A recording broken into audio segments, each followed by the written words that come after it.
I'm exploring the fascinating world of plants, from the most bizarre to the most beautiful. With new technology and in 3D, we can reveal aspects of their lives that are otherwise hidden from us.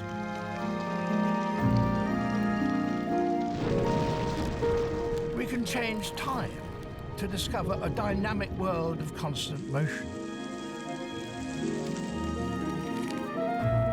We can change dimension to watch them interacting with insects.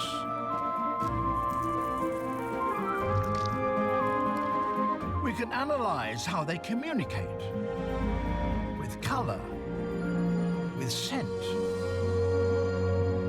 even heat. And we can discover how fungi are not the enemies of plants, but their essential partners.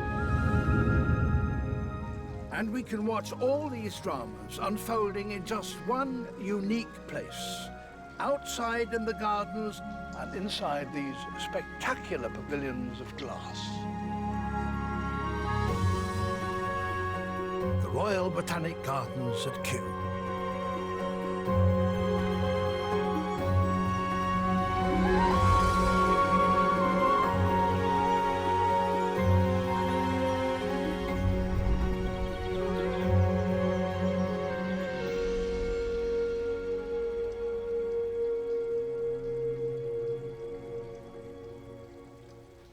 Our senses match what is important to us.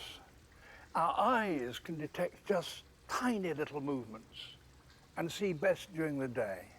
Our ears can detect the frequencies of the human voice.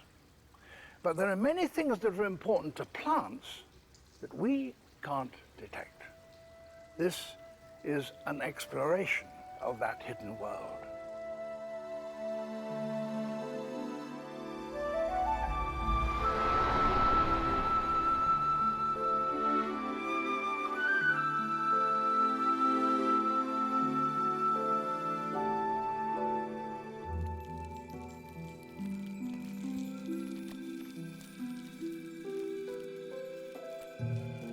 Plants may seem passive and inactive, but in fact, they move.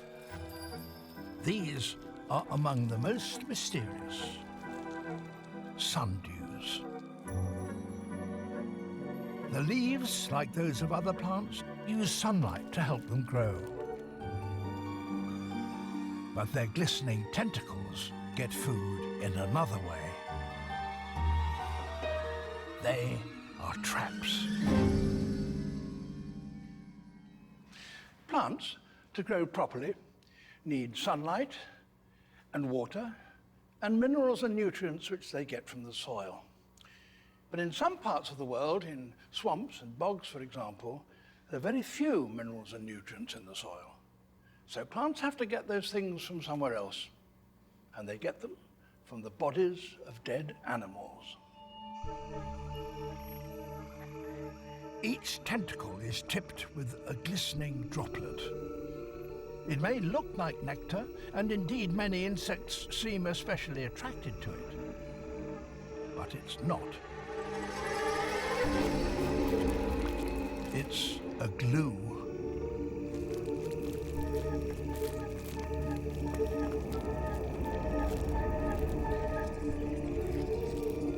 It not only holds the insect fast, but clogs up the tiny holes on its flanks so that it can't breathe.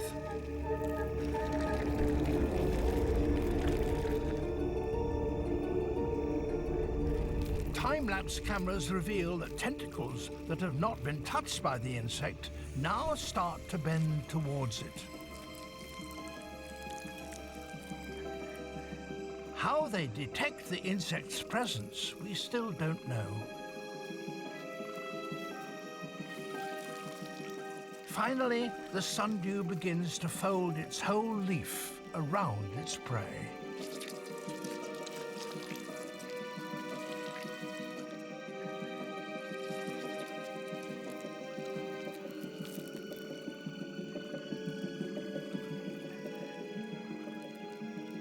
There will be no escape from this lethal embrace. Now the plant liquefies its victim's internal organs while it's still alive and absorbs the nutrients through its leaves.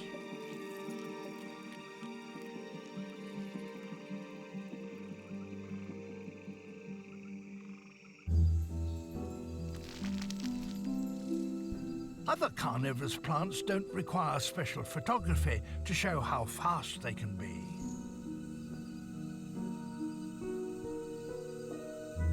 Darwin described this plant as one of the most wonderful in the world.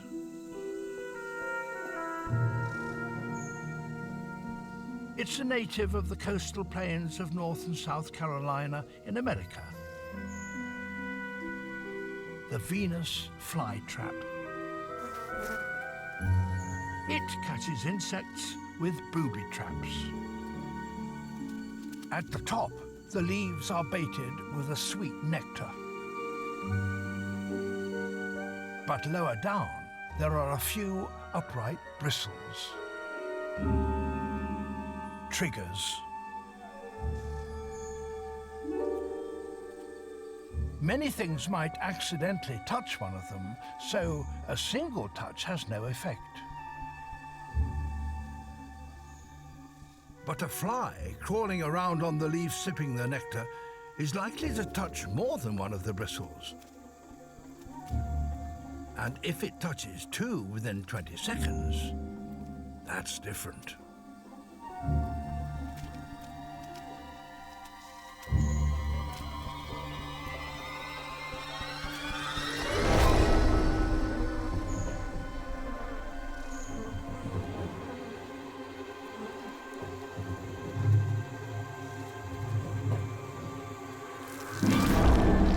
It's thought that the trigger hairs work by releasing a rudimentary electric impulse.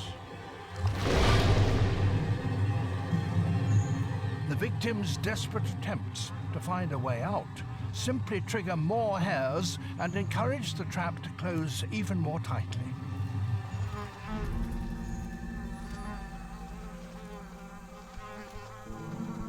The plant begins to release juices rich in hydrochloric acid.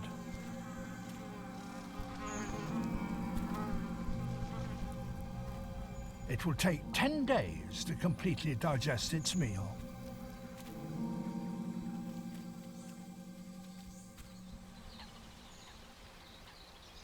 But there's a carnivorous plant that moves at even greater speeds.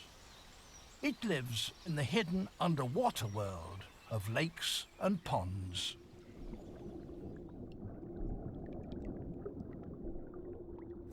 It's called Utricularia, bladderwort.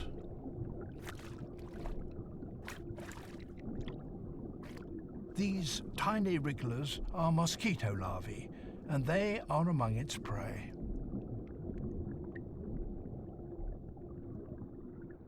The bladders that give the plant its name are not floats. They too are traps.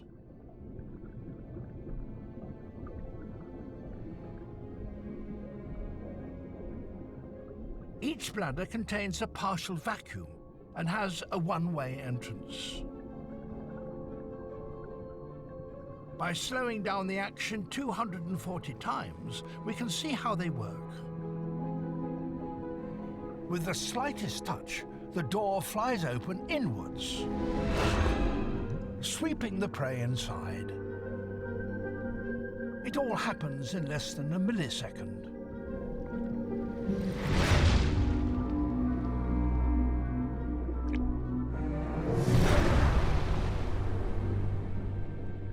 Utricularia is the plant world's swiftest killer. But most plants, of course, move very slowly indeed. Our cameras over a year can show just how dramatic such seasonal changes are. It's winter in Kew. It's so cold and the sun's rays are so feeble that plants can't grow. and leaves in winter can be a liability. A fully canopied tree could be uprooted by the winter gales, and in any case the flimsy leaves of oaks and beeches would be destroyed by the frosts. So many such trees stand naked and inactive throughout the winter.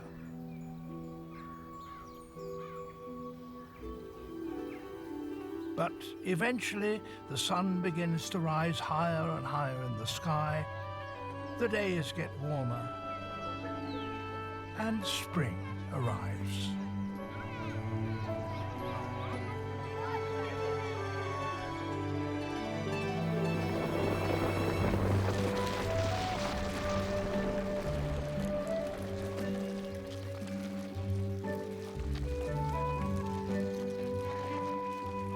Light and heat-sensitive molecules inside plant cells are the triggers of germination and flowering.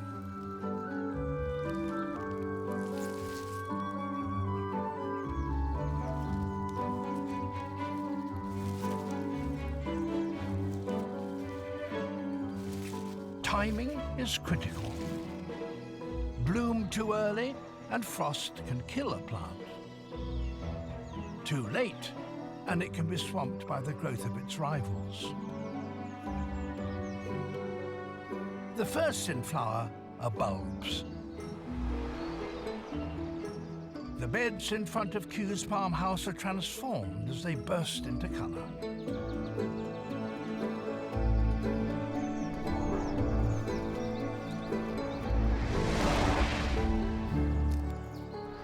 Then trees join the race. Cherries,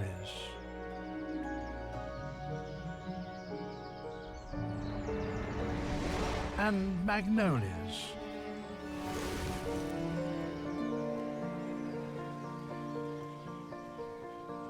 Their flowers last just long enough to attract pollinators, and then they will fall.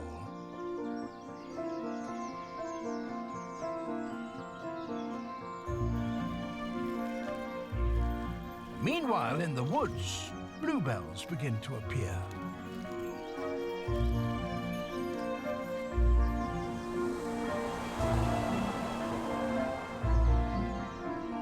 They must grow fast if they're to collect their share of the spring sunshine before the canopy develops overhead and cuts it off from them.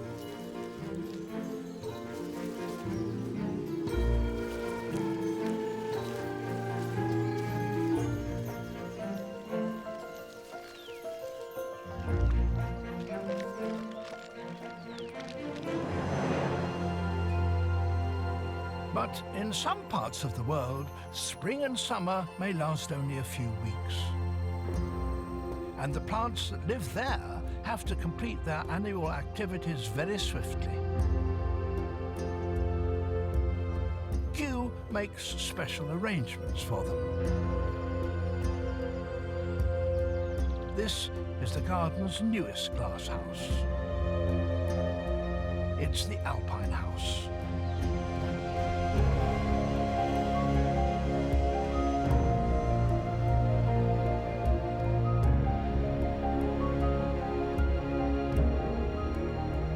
Inside grow plants from the mountains where spring and summer are not only brief, but bitter.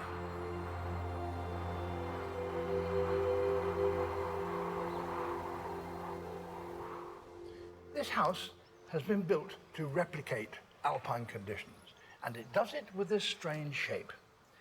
Deep below ground, there's a labyrinth of concrete passages where the air is very cold.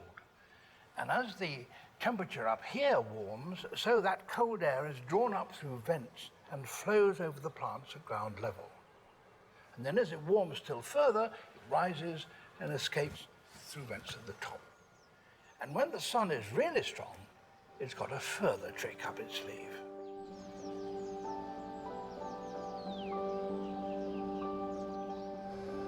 It's usually the melting snow that stimulates an alpine plant to bloom, but here technology creates such congenial conditions that alpines flower without it. the alpine allium,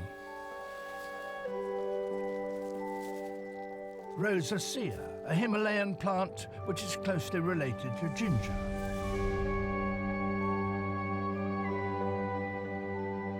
and sempervivum, a plant so hardy it can root in tiny cracks between the rocks.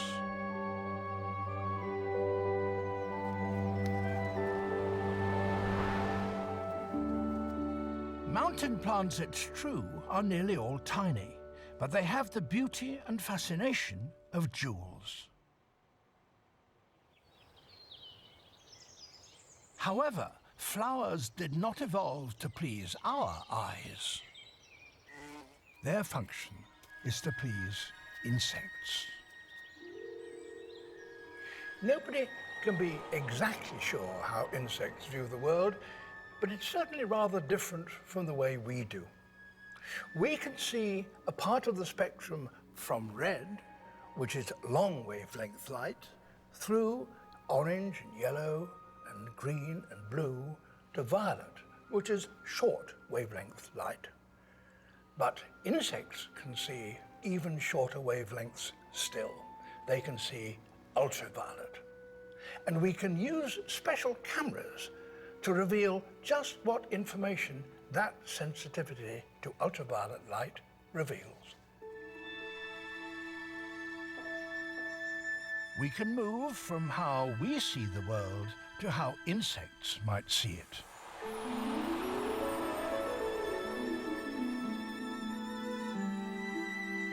By looking at flowers in this way, we can begin to understand their true purpose.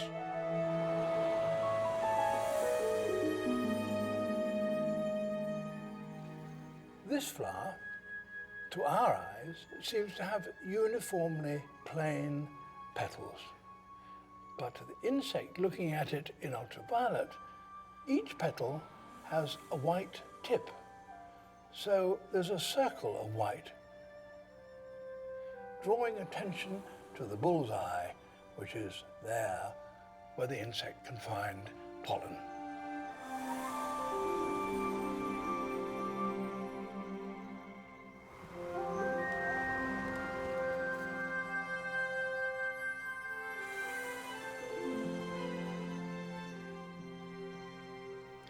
This flower, which to our eyes appears to be plain blue, in ultraviolet light has white petals with lines running down it all the way round, pointing towards the center.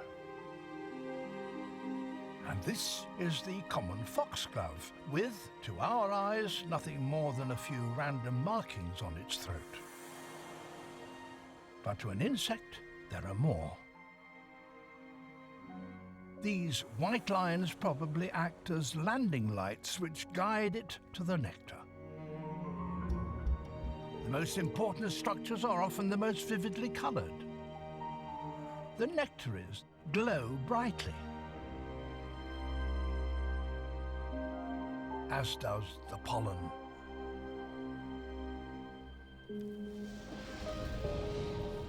The 4 o'clock flower blooms at dusk and has fluorescent pollen that attracts night-flying moths.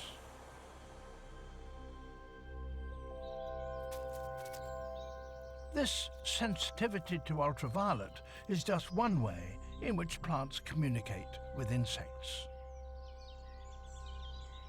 Plants don't rely solely on color to attract their insect pollinators. They also produce smells. In fact, as I stand here, I'm surrounded by a swirling vortex of perfumes of many kinds. But unhappily, the human nostrils can only detect about 5% of them. Insects do very much better.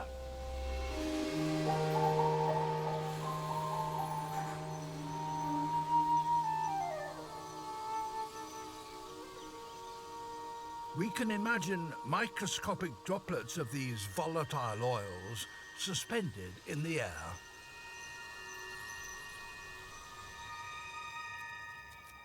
Many insects have antennae that are extraordinarily sensitive to them. Some can detect a concentration of just a few parts per billion. As a consequence, insects can smell a flower from as much as a mile away.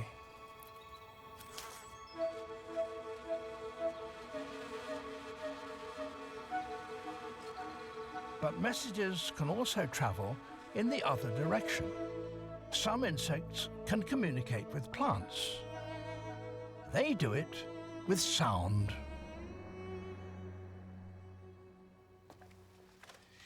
Some flowers are extremely fussy about their pollinators.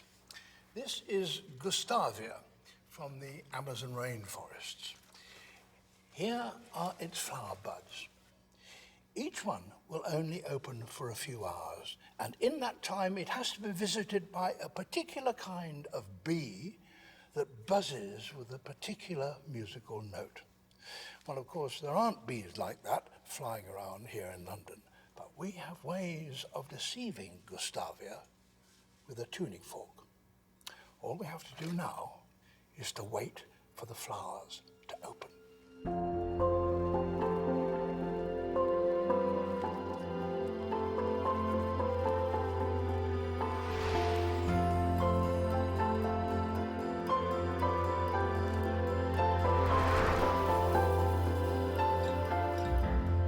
Tuning fork that resonates at exactly the pitch of Gustavia's bee will cause the stamens to vibrate. The motion releases pollen that would otherwise remain locked fast in the flower. The bee gains because it has exclusive access to a nutritious food source and therefore favors it. And the plant has a courier who is almost certain to deliver the pollen to the right address. We've highlighted Gustavia's pollen cloud because the grains are so fine they're impossible to see with the naked eye.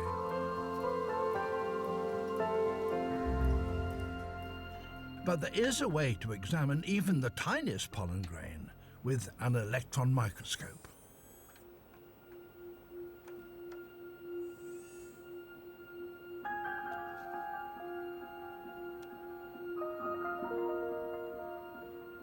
The colours are artificial, but these pollen grains are minute. This is cedar pollen magnified 7,000 times.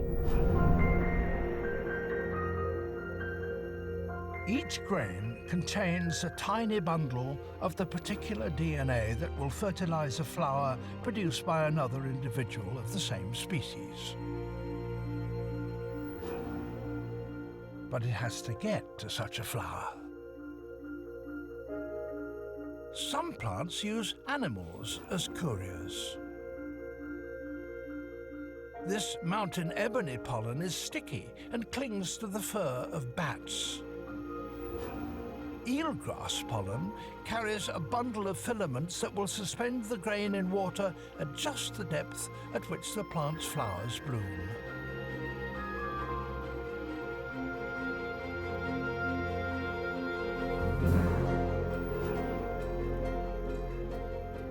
The wind-dispersed pollen grains produced by pines drift through the air with the help of tiny air sacs.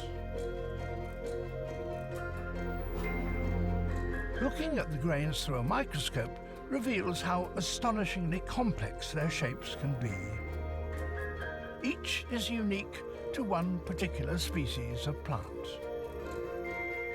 Only grains of that shape and the right DNA will fertilize the flowers of the species that produced it.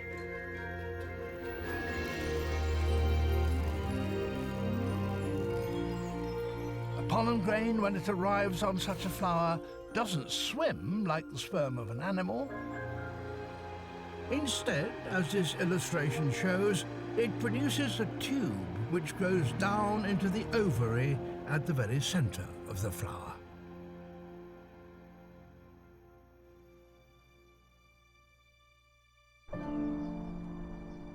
With each new season, new worlds reveal themselves. In late spring, the longer days and stronger sunlight cue the emergence of leaves.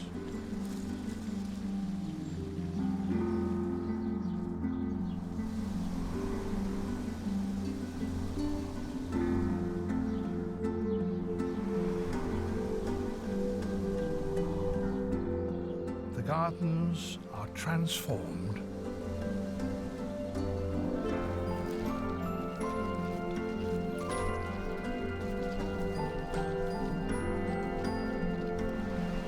Each plant arranges its leaves so that there is the minimum of overlap between them.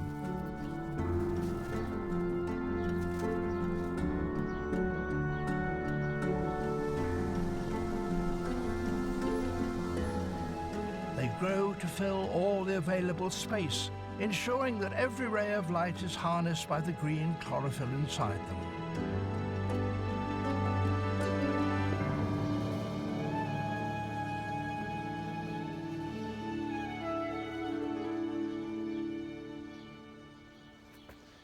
Up here in this walkway through the treetops, you can see the process as it happens.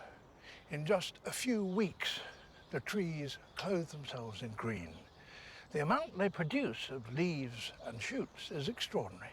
In just 1 acre, it can weigh 4 tons.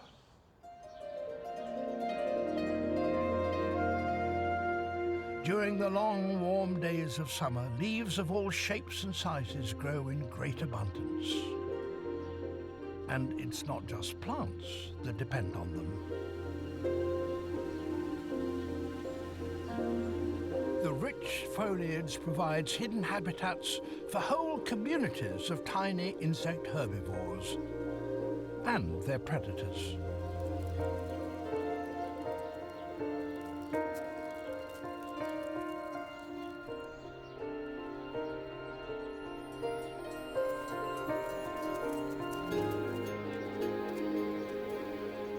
For many, leaves are food.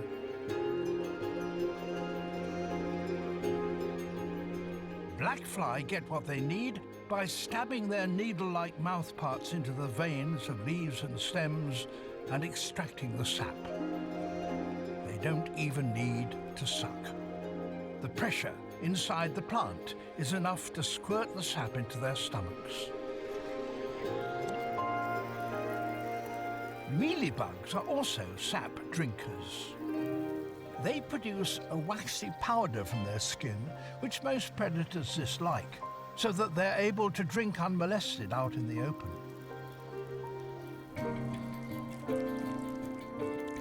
Snails rip through the vegetation, rasping off mouthfuls with a long, file-like tongue.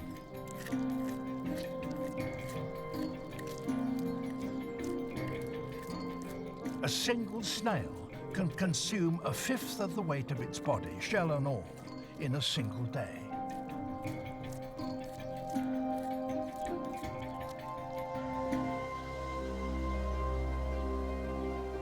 So insects and other small creatures, some helpful, some harmful, flourish through the summer. This is the time when most of them reproduce, and they do so with staggering speed. Female aphids mate and lay eggs like other insects, but they also produce clones, babies that hatch from unfertilized eggs. And the clones themselves, even before they leave a female's body, are already pregnant with other clones.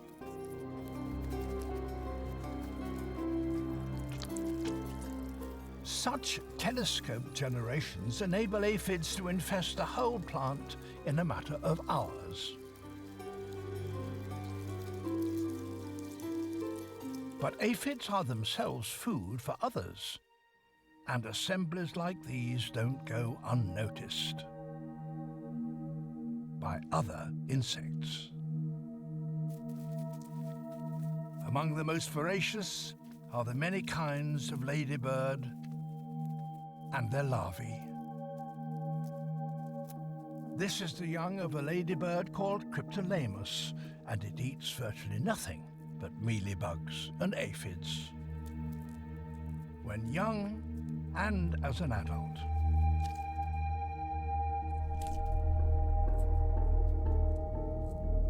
This is the fast-moving young of a hoverfly.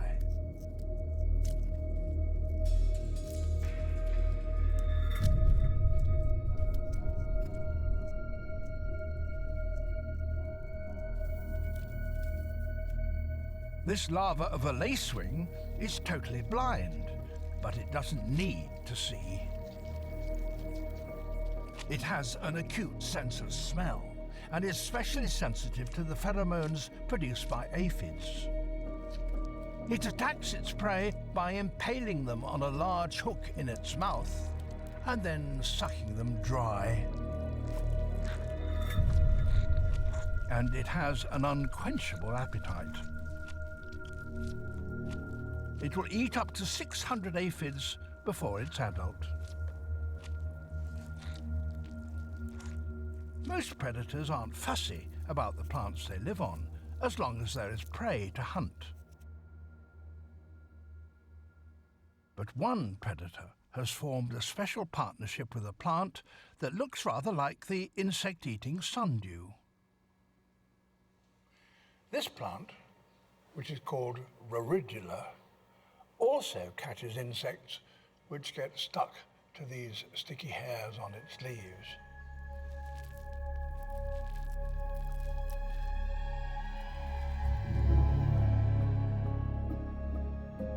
But oddly enough, Rorigula can't digest insect bodies. Instead, it gets help from one particular kind of insect called a capsid bug, which lives nowhere else but on Rorigula. And the capsid bug runs around on these leaves without getting stuck, because its body is coated with a non-stick substance. And the capsid bug goes and feeds on the bodies of the insects that Rorigula has caught.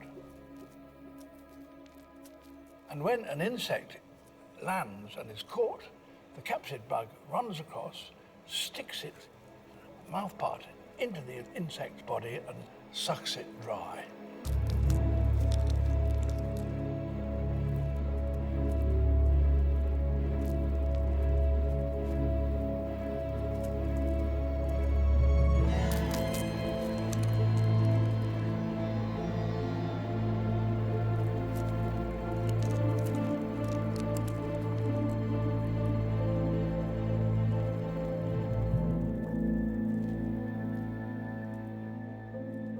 Then it produces droppings which fall to the ground, and those can feed Rorigula.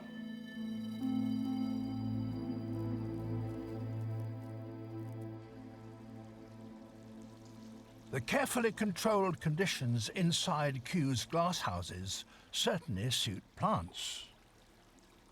But equally, they suit insects. So something has to be done to keep pests in check. One way is to introduce predators. Asian water dragons.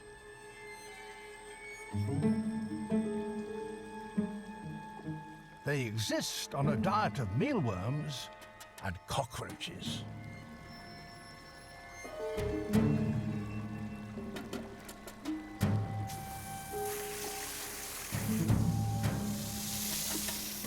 They quickly learn that the daily hosing down will drive the cockroaches out of the cracks where they hide during the day.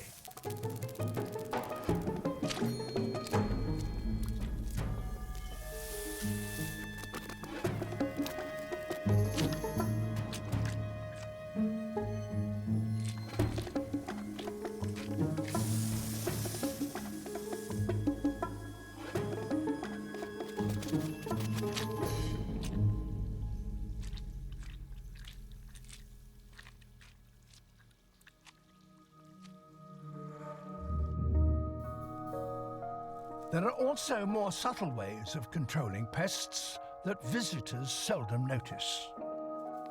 These cards have been coated with microscopic eggs of a wasp.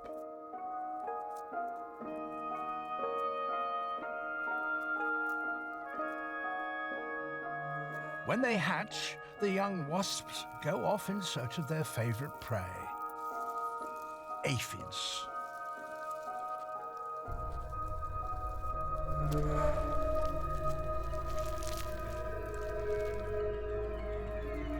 This one has discovered aphid pupae. It selects its target and injects it with an egg of its own. When the larva hatches within its host, it will eat it alive, just as others have done before it. These are the dried out husks of victims. Aphid mummies.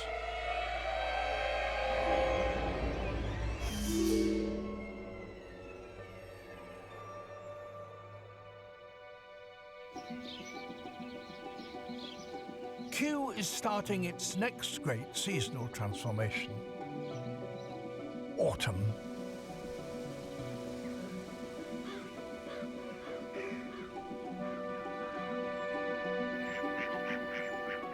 Plants growing outside without the protection of the glass houses must get ready for the bad conditions that are coming.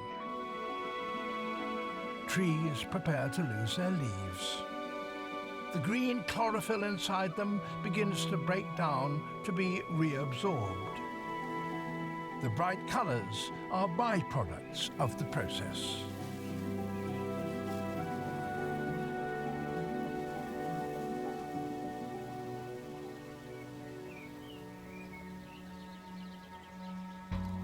As the leaves fall, a new world reveals itself from beneath the soil.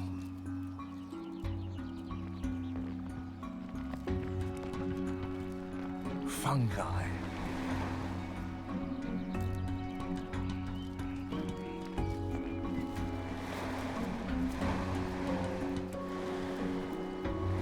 Fungi can't photosynthesize because, unlike plants, they have no chlorophyll. In fact, they're more closely related to animals and are made of chitin, the material insects use for their skeletons.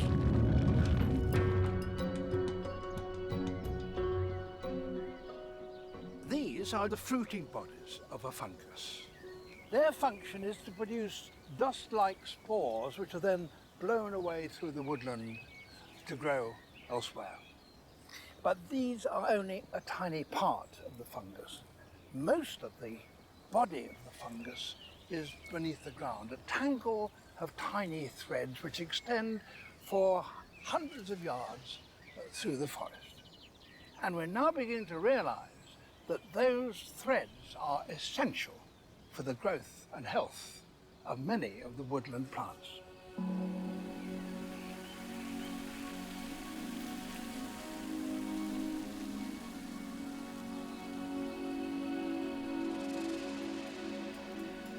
The length of these threads is almost unbelievable.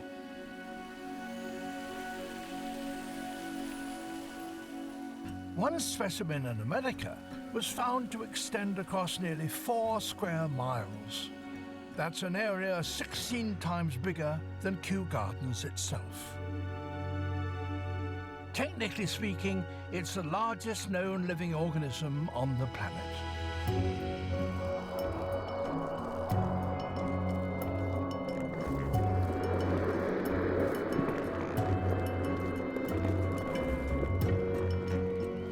Most fungi make a living by feeding on the dead tissues of other organisms, both plant and animal.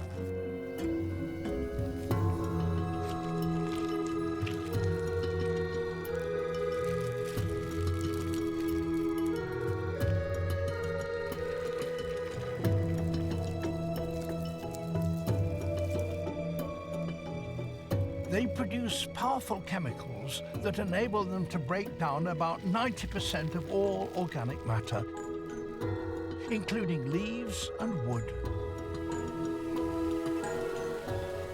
In doing this, They release the nutrients into the soil that plants need to fuel their new growth in the spring. So fungi are essential links in the cycle of life. But some fungi establish partnerships with plants while the plants are still alive. And they are just as important. This is the Luckham oak. It germinated from an acorn in the year 1762, and it's one of the oldest plants in Kew. Its roots are covered with a fungus, but that's not an affliction. That's the reason why this tree was able to live for so long. Because the fungus can do something that the oak tree can't. It can extract nitrogen directly from the soil, and then the oak tree collects it from the fungus. And in return, the fungus takes sugars from the sap in the roots of the oak tree. So it's a mutually convenient arrangement, a symbiotic relationship. In fact, we now know that around 90% of the species of plants on the earth depend upon fungi one way or another. Kew cares for fungi just as it does for plants. A special underground world has been created for them.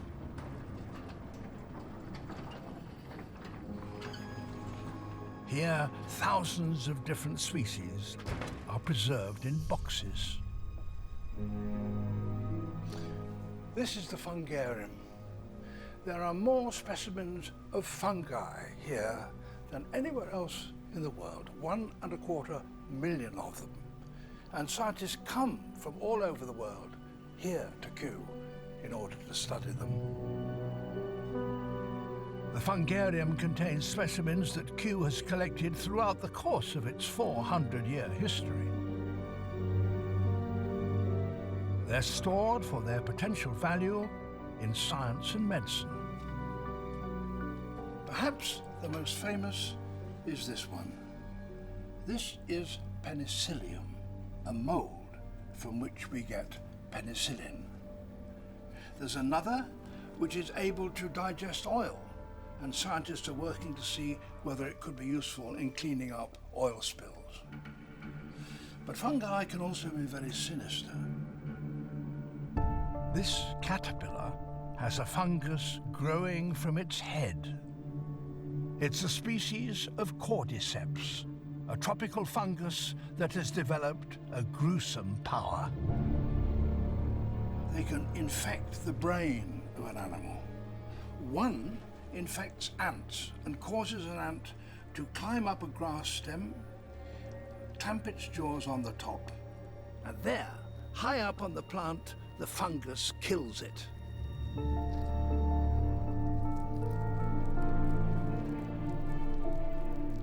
A long, fruiting body then bursts out of the ant's brain. This elaborate behavior enables the fungus to rise high above the ground and shower its spores over great distances, and so reach new victims.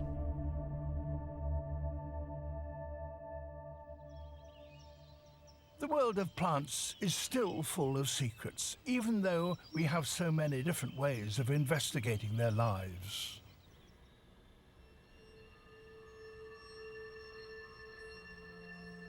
One of the most famous species has been something of a mystery until only a few years ago.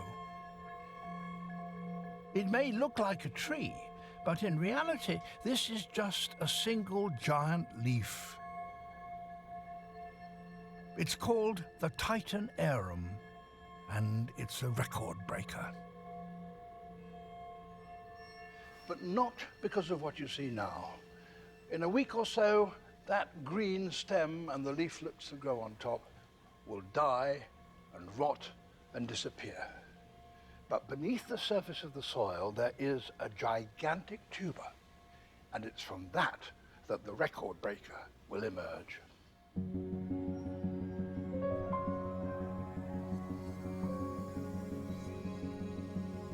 This extraordinary event occurs just once every 7 years. It will take 2 months to complete.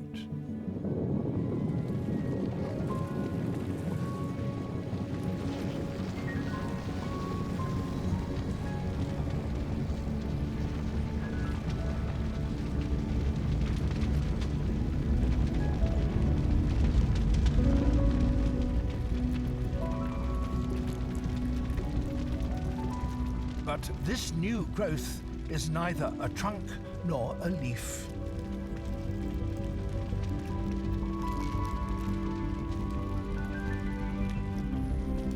It's the bud of the biggest flower in the world.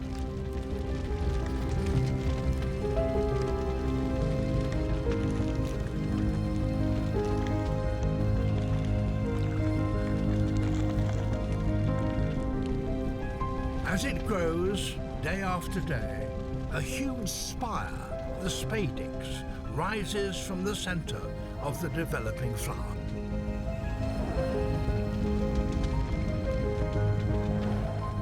And then one evening, as darkness falls over the forest, the giant flower opens.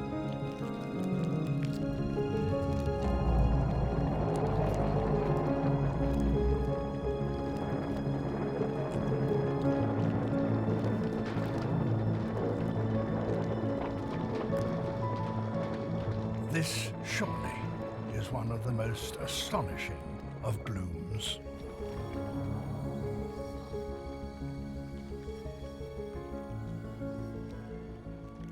I first saw one of these amazing flowers growing in the wild in the tropical rainforest of Sumatra. But why are they so big? Well, the function of the flower, like all flowers, is to attract a pollinator. And this plant gives off the smell of rotting flesh. But it does something else, something you can see with a heat-sensitive camera.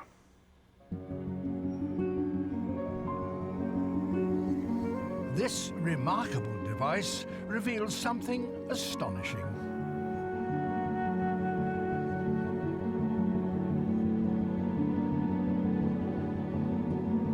The white areas at the base of the spire are significantly hotter than the surrounding plant.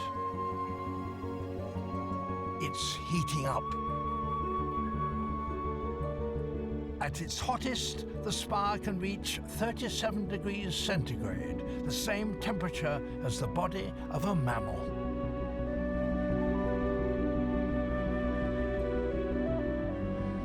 And as it warms, something else happens inside the flower at the base of the spire. Hundreds of smaller structures begin to produce stringy pollen.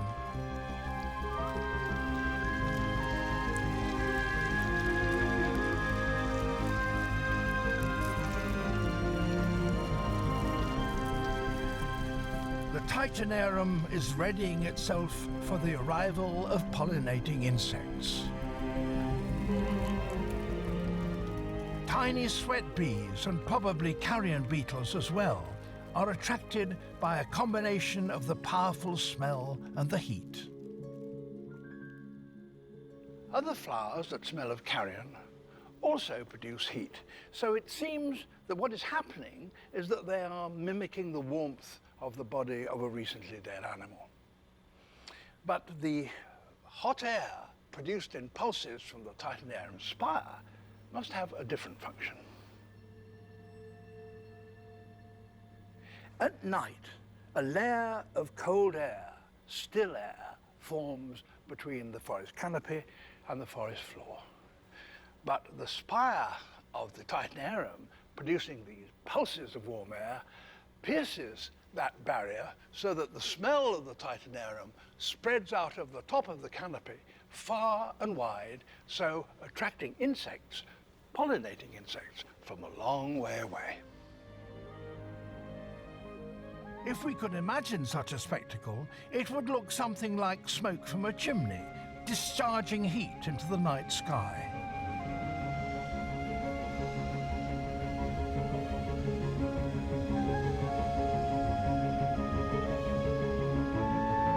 It remains in bloom for just 2 days.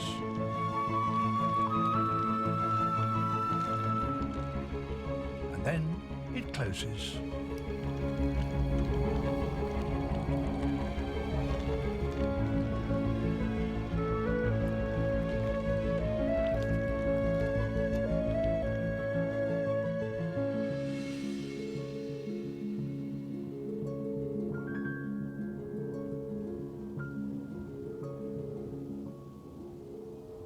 Science has given us a glimpse into a hitherto unseen world.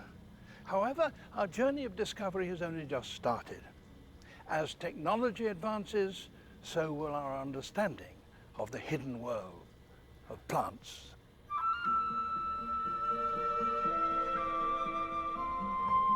The final frontier of plant discovery is in the dry zone.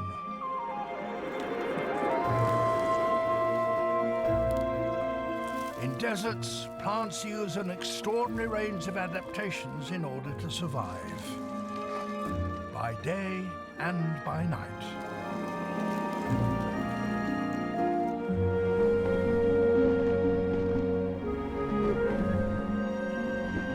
And as we will discover, new research into plants' astonishing time capsules of life, their seeds, could ensure that no plant need ever become extinct again.